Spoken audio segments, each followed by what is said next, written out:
Today on Eye for Iran, the Islamic Republic, a state in crisis mode after its president, foreign minister, and other senior officials died in a helicopter crash near the border with Azerbaijan more than 2 weeks ago. Now the nation is headed to an election. It's a race to replace Raisi, but it's not just any ordinary election. It's an election as Iran faces one of its greatest challenges in decades amid public distrust of the ruling system. I'm Negar Mojtahedi, and this is Eye for Iran. Joining me now are my guests Jason Brodsky, Policy Director of United Against Nuclear Iran, and Behnam Taleblu, Senior Fellow at the Foundation for Defense of Democracies. Both are joining us from Washington, D.C. Thank you and welcome to you both. Great to be with you. Thank you. Before we get into the elections itself, let's start off with how we got here. I mean, a president died in a helicopter crash. How does it look to the power brokers of Iran to see a president die in a helicopter crash like that? Jason, we can start with you. Sure. Well, I think you have to look at the first reaction from Iran's supreme leader after Raisi helicopter was missing, and that was that nothing will change. Everything is under control. And that message was pretty revealing, I think, because at the end of the day, the strategic decision maker is the supreme leader, and the president is an implementer. And presidents under Khamenei since 1989 have come and gone. And they, in my view, the presidency since 1989 in the Islamic Republic has been a death sentence, politically and literally in Raisi's case. And so presidents are disposable for Khamenei, and that was really the takeaway in the immediate aftermath of the helicopter crash. Behnam, what are your thoughts? Yeah, I would just echo that. Listen, every president since 1989, since Khamenei became supreme leader, and since there was the government reorganization where the president did absorb the powers, at least the limited legal powers of the prime minister, that's been a stepping stone, not into political prominence, but into political obscurity. And I always wondered those who talked about Raisi's potential future in the Islamic Republic as being a future that could end up with him being the next supreme leader, as always a little bit puzzling, because there has been this trend line. And another trend line has been that in the second term, every president has had a falling out with Supreme Leader Khamenei. It was true for Rafsanjani, it was true for Khatami, it was certainly true for Ahmadinejad, it was true for Rouhani. And it seems Raisi, through this eerie helicopter crash incident, has been spared. But just another note about how the regime is taking it.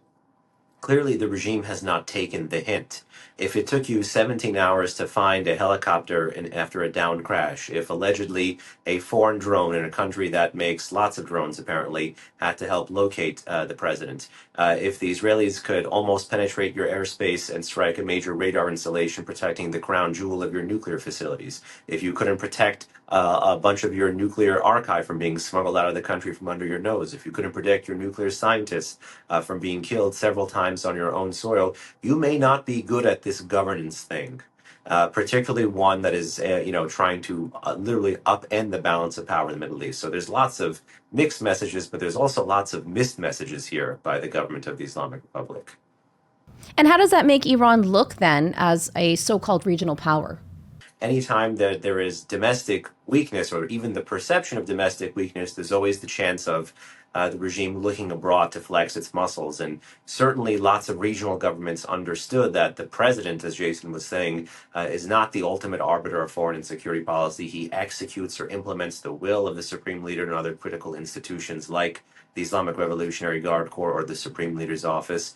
But in this case, the region did understand that when things do go awry at home, the regime tries to feign strength abroad. And you saw this, for example, at the beginning of the Women Life Freedom protests in 2022 in the fall, when the regime actually killed an American citizen with a ballistic missile strike in Iraqi Kurdistan, as it was trying to put down protests across the nation, but particularly in Mahsa's hometown in Iranian Kurdistan.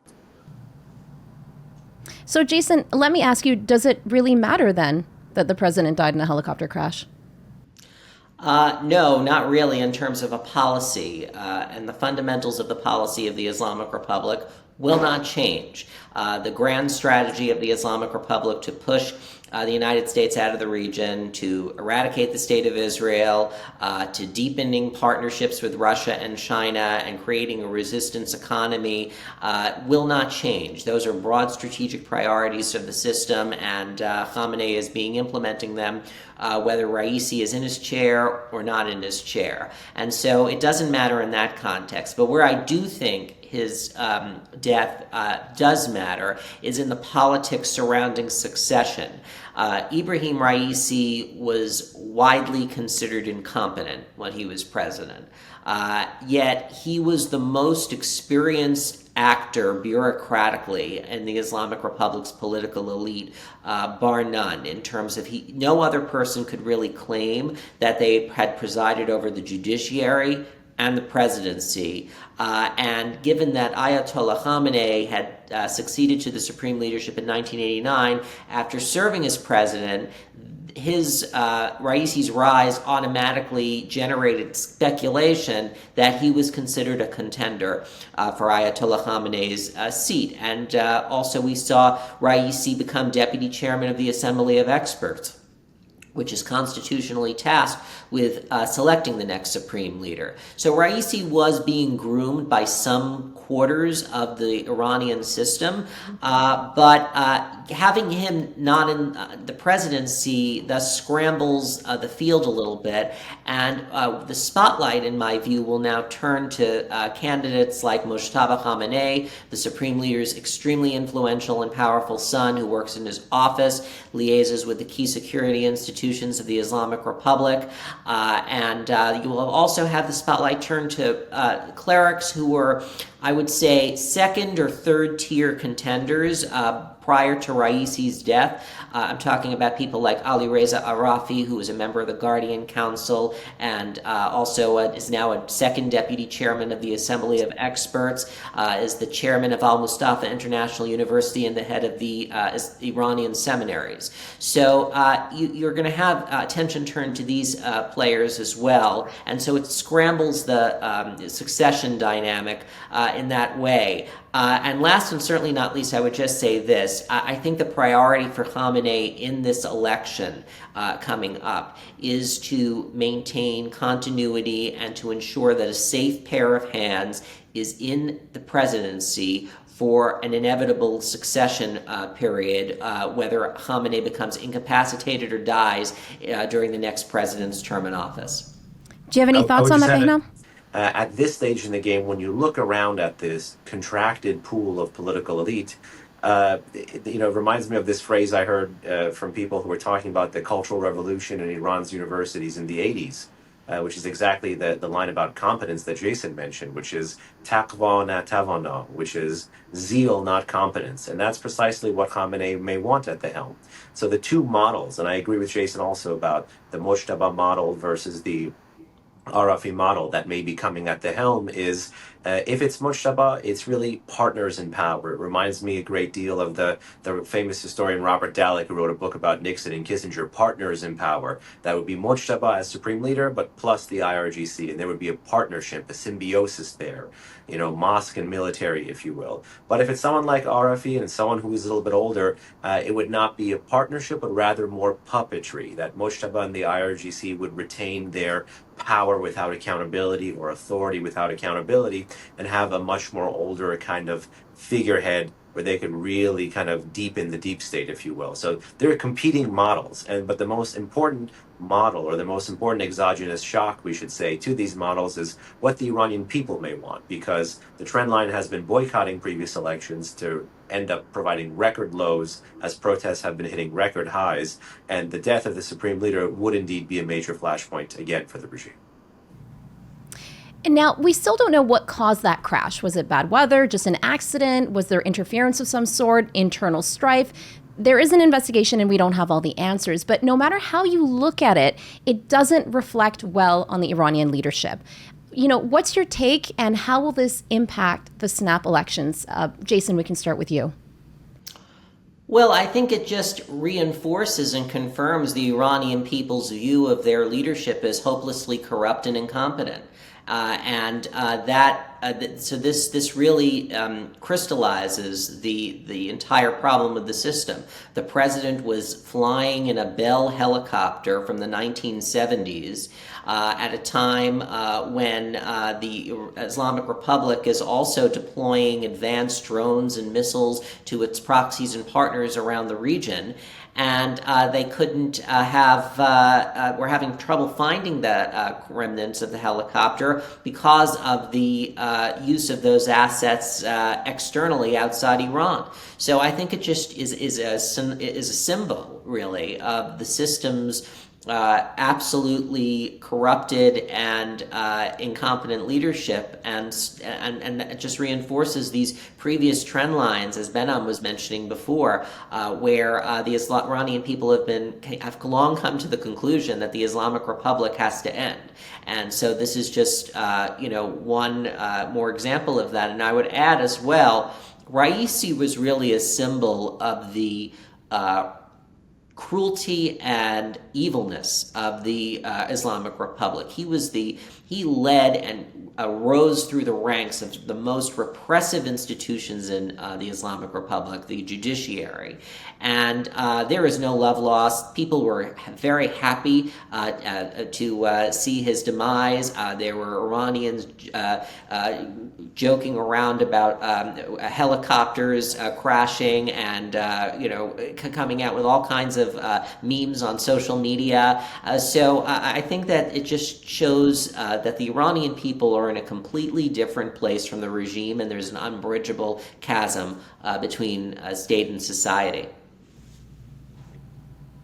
Your thoughts, Behnam? Yeah, I would second that, and I don't even have social media, but the sheer volume of memes, jokes, songs, clips, one-liners I was inundated with in the period of time that U.S. News was covering this in a very serious way, and then even days after, once it was confirmed that Raisi was in the helicopter, Iran's foreign minister Amir Abdullahian was in the helicopter, that they, along with several others, had died, and the U.S. had actually issued condolences through the State Department spokesperson, the State Department itself, allegedly through the White House, and then thankfully in the end did not end up participating in this United Nations General Assembly moment of silence for Iran's butcher-in-chief.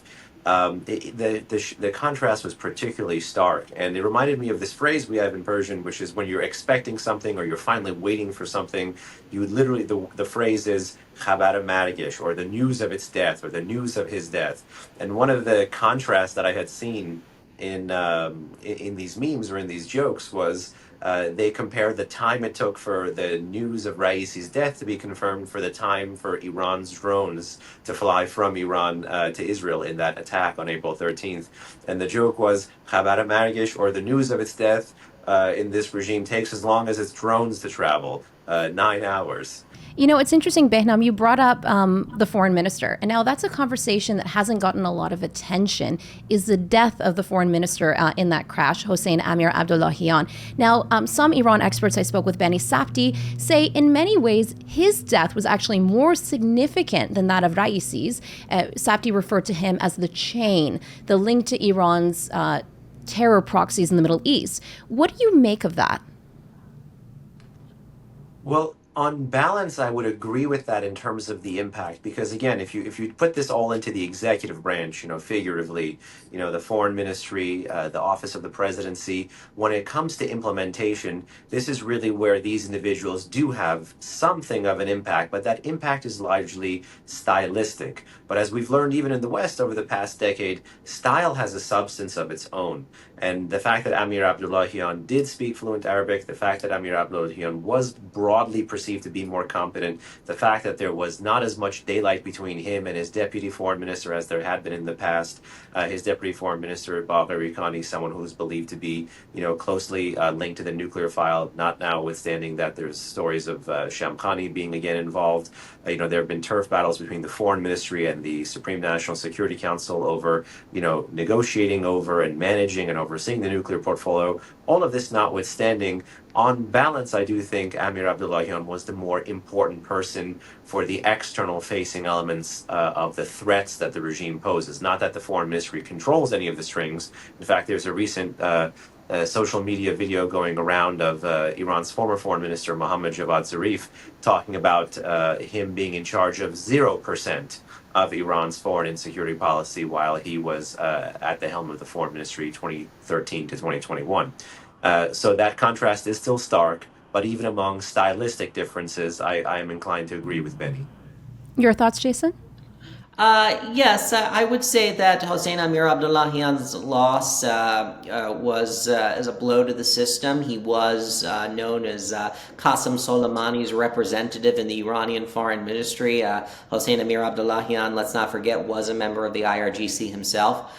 So he had that linkage, but I don't want to overstate his importance really in the system. I think that there are other people on the field who the regime will find to replace him. Hossein Amir Abdullahian was really not a player in the negotiations with the United States and the Europeans. I think that Ali Bagheri Khani had been really the interlocutor who was running the show on those kinds of negotiations. And Ali Bagheri Khani was in turn reporting for most of the time during the efforts to revive the JCPOA to Ali Shamkhani, who was the secretary of the Supreme National Security Council, and now is Behnam had mentioned there have been various reports that he may still have some control over the nuclear file, which is highly unusual, by the way, for someone who is not currently a member of the Supreme National Security Council to be overseeing the nuclear file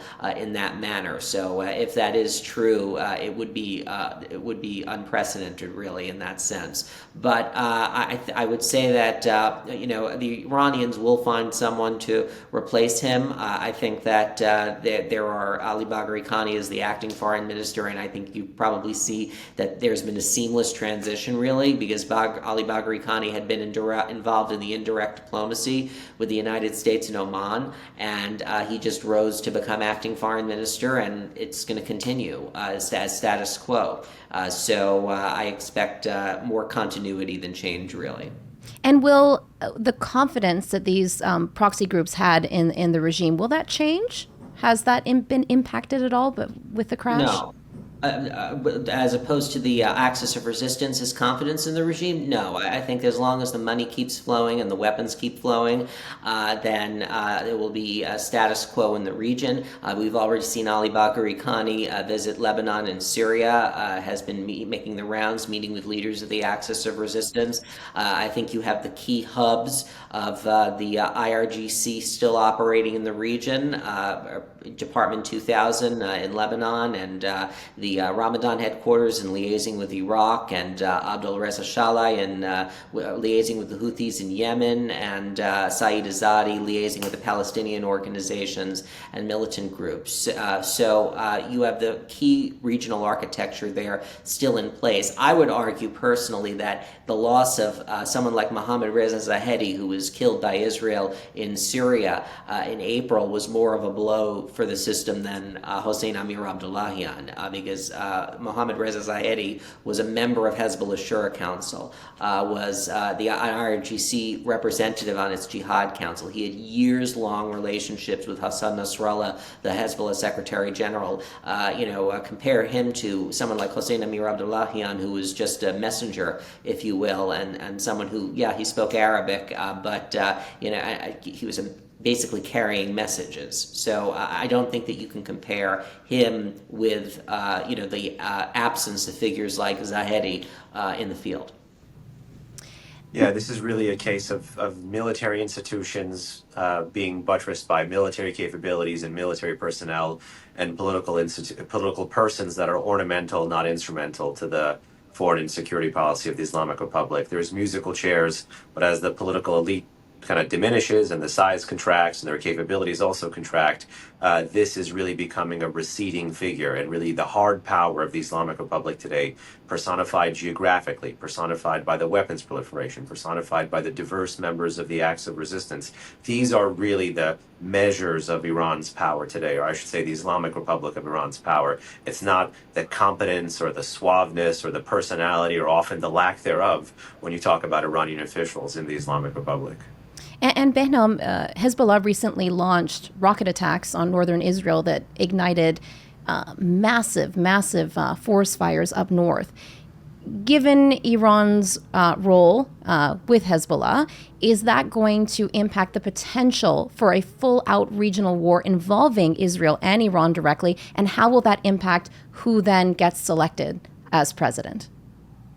I don't think the war in the Levant will have a direct impact on who gets selected as president. In general, I think the Supreme Leader is quite confident that this field of, I think, just several dozen individuals that have registered will be narrowed down to less than a handful now that registration has closed in Iran.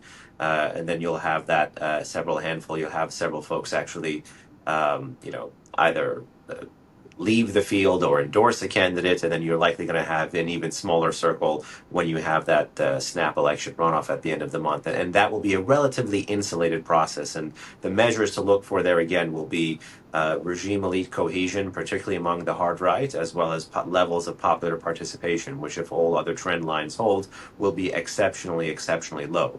Aside from all of that, though, is this changing equation that you mentioned in the Levant, vis-a-vis Hezbollah, vis-a-vis Hamas, and vis-a-vis Israel. Because if Israel can actually accomplish its stated mission, the military defeat of Hamas, to take that element of the axis of resistance, which is actually probably the weakest and the lowest of the low-hanging fruit of the military capabilities, if you look at the breadth and depth of what the Houthis can do, what Hezbollah can do, you contrast that with Hamas. If that is able to be vindicated as a model, meaning a military solution to a military problem, then, of course, the Iranians would be concerned that another proxy group or another front group or another affiliate group would be next. So that's why the regime has really orchestrated this multi-front war. And the more success Israel ironically has vis-a-vis Gaza and Hamas to its south, the deeper and deeper, Lebanese Hezbollah has been going, even though they're not looking to basically start a fight that would end in a 2006 or end in a third Lebanon war that would basically mean the loss of their control over Beirut and the direct and indirect influence they have over policymaking in Lebanon. But they are looking to have their cake and eat it too, which is why you've seen the weapons change from rockets to IRAMs to drones to anti-tank missiles. Potentially we may have PGMs, God forbid, in the future, but they're reaching deeper and deeper, and they're striking different kinds of targets, and they're bragging on their own social media accounts about being able to shut down schools and being able to basically cause fires. And this panic, plus the dispossessed peoples, 60 to 80 to 100,000, depending on what time of the conflict you're looking at. This has a political cost, a social cost, an emotional cost on the Jewish state. And this is how basically Iran is trying to constrain and contain Israeli military success by limiting success on the north to starting a conflict, it's limiting success in the south to starting and pushing deeper with a conflict on the north. And if Israel is able to break out of this pincer and change the deterrence equation, then that would finally be some very welcome good news. But unfortunately, I do think the Islamic Republic is getting away with quite literally murder here. Jason? Unfortunately, in recent years especially, the United States has always appeared more afraid of the Islamic Republic than the Islamic Republic has appeared afraid of the United States. And until we kind of reset this very warped power dynamic between the United States and Iran, danger is really lurks in the background, and we're one mass casualty incident away from a war. And I think that this extreme risk aversion has made war more likely rather than less likely. Interesting. Behnam just mentioned that the registration for the election has closed. Some political heavyweights throwing their names into the mix, but who gets to run will be decided by Iran's Guardian Council. So let's take a deeper look now at what it is and its impact. Who gets to compete in Iran's snap presidential election is decided by the Guardian Council. The 12-person chamber was constitutionally mandated to supervise elections following the establishment of the Islamic Republic in 1979. It has since gradually increased its role to approve all election candidates, assessing them for what the body says is their adherence to Islam and leadership qualities. The body is not part of the Supreme Court, the Parliament, or the Executive, and is directly or indirectly appointed by Iran's supreme leader. But its decision to ban high-profile regime insiders from elections has caused upset in both the conservative and the reformist camps of Iranian politics. In the 2021 presidential election, ex-President Mahmoud Ahmadinejad and former Parliament Speaker Ali Larijani were barred without a clear explanation. That echoed the Council's actions on reformists like former Presidents Akbar Hashemi, Rafsanjani and Hassan Rouhani. Rafsanjani was disqualified in the 2013 presidential election, while Rouhani was barred from running in the 2024 Assembly of Experts elections. In 2004, the Council made the unprecedented move to ban 2,500 reformist candidates from parliamentary elections. Analysts say the Supreme Leader uses the body to clear the field for his preferred candidates. So that leads us to how will the Guardian Council vet the frontrunners during this, I guess, so-called selection process? Well, if trend lines hold, and really trend lines since 2005, like the documentary you showed just mentioned, is that Khamenei has largely used, even though you've had to backspace the population under the peak reformist period in the late 1990s and early 2000s, even though they knew Iran was an Islamist authoritarian government, the population previously used to use any electoral contest, city council, parliament, and even presidential, to try to find a release valve, to try to advance change, however incrementally. But in the face of this, you saw a massive contraction of that field, 2004, 2005, into the present, where Khamenei has used every electoral opportunity since then to contract the system and move it to the hard right.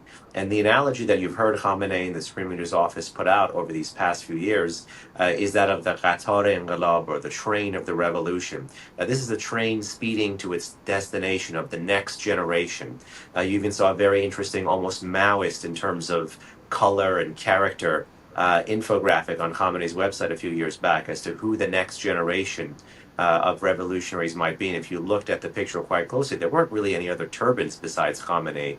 There were construction workers, teachers, lay people, family members, young people, but not actual turbans. It reminded me very much of that quote by former Ayatollah Montazeri, who used to say at the end of his life that the Islamic Republic is neither Islamic nor republic. And that is exactly what Khamenei is trying to engineer the system towards. You're seeing the peak of the peak in terms of incompetence rise in every institution, be it unelected or elected. And because Khamenei in the system is so unpopular, lacks so much legitimacy, they can ill afford any kind of exogenous shock, any kind of surprise. And that's precisely what things like the Guardian Council here, I think, are trying to do, which is to stamp out any surprises, to make sure it's something just moderately passable, sometimes even without even the fig leaf of trying to signal legitimacy or deterrence like previous elections would offer them. Jason? I agree. I think that the Guardian Council is meant to protect the Supreme Leader's interests, and that is what he uses the Council for.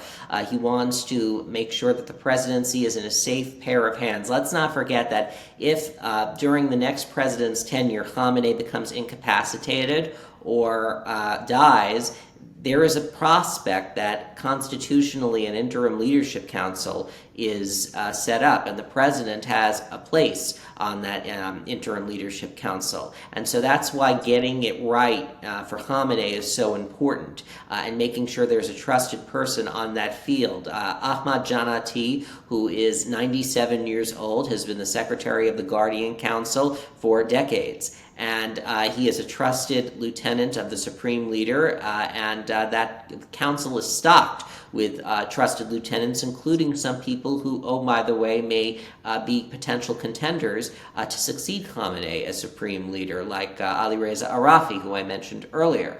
So this group of individuals are extremely powerful and influential. They are not shy about just disqualifying tens and hundreds of people who register for elections or selections at any given time. Let's not forget that Sadiq Larijani, who was a former Chief Justice of the Islamic Republic, resigned from the Guardian Council because of its humiliation in part of Ali Larijani, his brother, in the 2021 presidential contest. And now, as your documentary just mentioned, there's a question as to who will disqualify in the 2024 cycle. I think that most Iran analysts and many of the Iranian people will agree that Mahmoud Ahmadinejad will be disqualified. He is on very bad terms with the supreme leader. Khamenei reportedly has refused even meetings with him, and so he is going to be disqualified likely for the third time, and since 2017, which was his first run after his first 2 terms as president.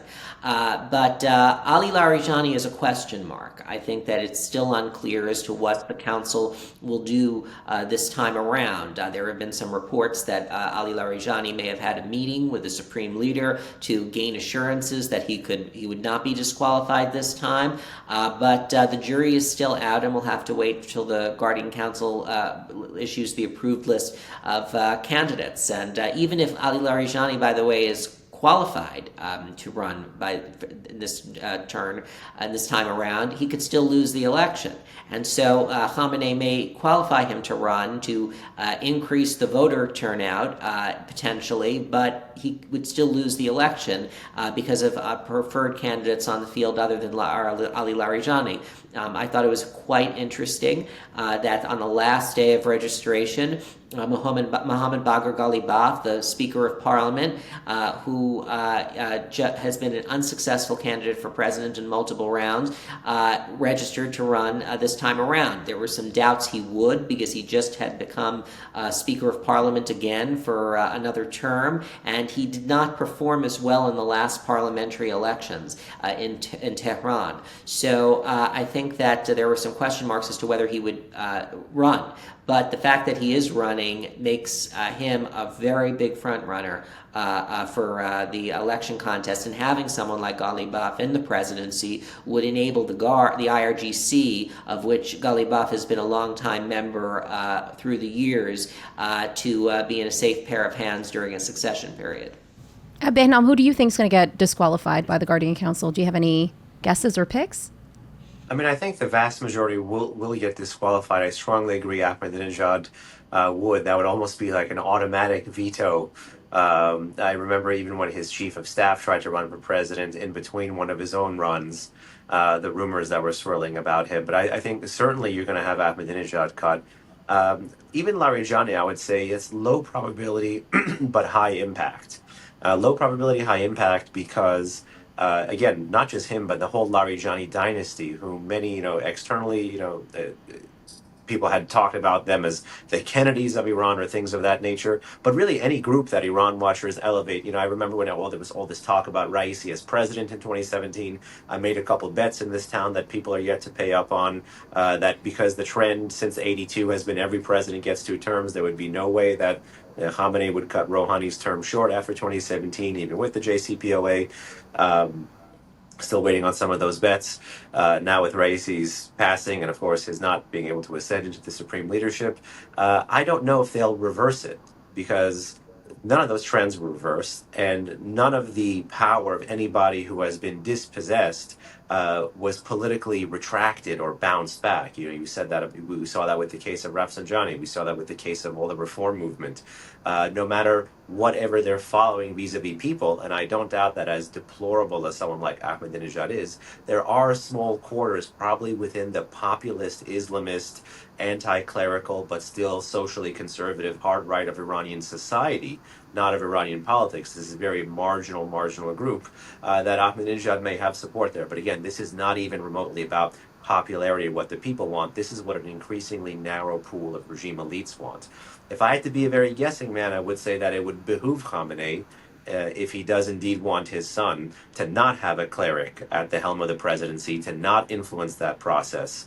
Whereas conversely, if the president, as Jason was saying, could serve as part of some interim council in the incident of the passing of the supreme leader, who again will be 89 and a half or 90 by the time the next president's term is up, that's someone you want to have isolated from the process and not integral to the process. And you can kind of draw that contrast to make sure that that person can't ride the position even though we all know it's, as Jason was saying, it's not a springboard into a better career in Iran for the past few years. One way you can guard against that is not only having it be a highly vetted individual, most likely a manager. I'd pay attention to the case of Mokhber. Some of the former central bank heads are running as well. That might be interesting. They might be permitted to slide through. There's always the joke in Iranian politics that when is former IRGC commander Mohsen Rezai going to run again? All of these are factors. None of them are X factors. Well, thank you so much to you both. That wraps up our first episode of Eye for Iran, and we'll be back again next week for more. Thanks, Negar. Thank you. Good to be with you. Yeah, that was fun. Thank you. That was a lot of Congrats. fun. That was great, Yeah. right? That was really good. So thank you so much, guys.